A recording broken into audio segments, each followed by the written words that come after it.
கிழவிக்கு பயந்து கொண்டு போகும் பெருமாள். திருப்பதி அருகிலுள்ள மங்காபுரம் கிராமத்தில் ஒரு மூதாட்டி இருந்தாள். அவளது பெயர் கங்கம்மா. சுண்டல் விற்பது அவளுக்கு தொழில். அதில் கிடைத்த சொற்ப வருமானத்தில் வாழ்க்கை நடத்தினாள். கணவர் போய்விட்டார். பிள்ளைகளும் இல்லை. ஏண்டா பிறந்தோம் என்று அடிக்கடி புலம்புவாள்.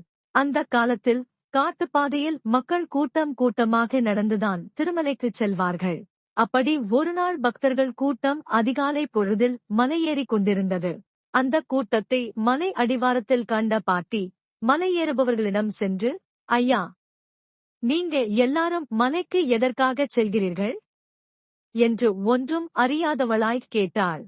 அவளுடைய அப்பாவித்தனமான கேள்வியைக் கேட்டதும் அவர்கள் சிரித்துவிட்டனர். என்ன பாட்டி இது கேள்வி? திருமலையின் அடிவாரத்தில் இப்படியும் ஒருத்தி இருக்கியே. மேலே பெருமாள் கோயில் இருப்பது திருப்பதிகாரியான உனக்கே தெரியாதா என்று கோபித்துக் கொண்டனர்.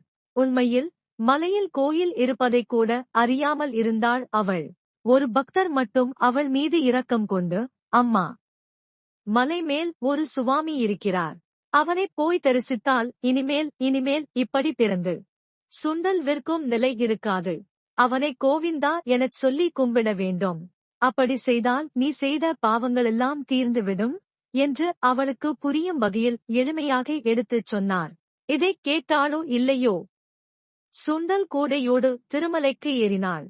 ஏழுமலையப்பனைக் கண்குளிரக் கண்டாள். அப்பனே, கோவிந்தா, உன்னை வணங்கினால் இனி பிறக்கவே மாட்டேனாமே?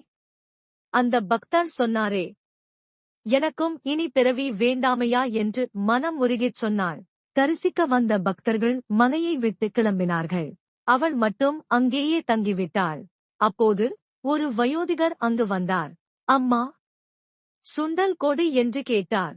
அவளும் கொடுக்க சாப்பிட்டுவிட்டு நடையைக் கட்டினார். ஐயா, சுண்டலுக்கு காசு கொடுத்துட்டு போங்க என்றாள் பாட்டி. அம்மா, நான் ஒரு கடன்காரன். கல்யாணத்துக்கு கடன் வாங்கிவிட்டு வருமானத்தையெல்லாம் வட்டியாக கட்டிவிட்டு கஷ்டப்படுகிறேன். சுண்டலுக்கு கூட பணமில்லை. நாளை இங்கே வருவேன். அப்போது காசு தருகிறேனே என்றார் கெஞ்சலாக. சரி, நாளை கொண்டு வாங்க என விட்டுவிட்டாள் மூதாட்டி. தன் முன்னால் வந்து நின்றது உலகிற்கே படியளக்கும் ஏழுமலையான் என்பதை பாமர பெண்ணான கங்கம்மா எப்படி அறிவாள்? மறுநாள் சொன்னபடி அந்த வயோதிகர் வரவில்லை. இப்படி ஏமாற்றி விட்டாரே கிழவர் என அவள் பொறுமிக் கொண்டே இருந்தாள். ஒரு கட்டத்தில் அவள் இறந்தும் போய்விட்டாள். பாட்டிக்கு பணத்துக்கு பதிலாக மேலான வைகுண்டத்தையே கொடுத்து விட்டார் பரந்தாமன். ஆனாலும் அவர் மானிடப் பிறப்பெடுத்து சீனிவாசனாக பூமிக்கு வந்தவர் இல்லையா? பாட்டிக்கு மறுநாள் காசு கொடுப்பதாக வாக்களித்துவிட்டு கொடுக்கவில்லையே. இதனால் தெற்குமாட வீதியில் உள்ள அசுவ சாலையில் இப்போதும் விழாக்காலங்களில் அவர் பவனியாக வரும்போது பாட்டிக்கு பயந்து கொண்டு மேளதாளம் இல்லாமல் ஒளிந்து கொண்டு செல்கிறார்.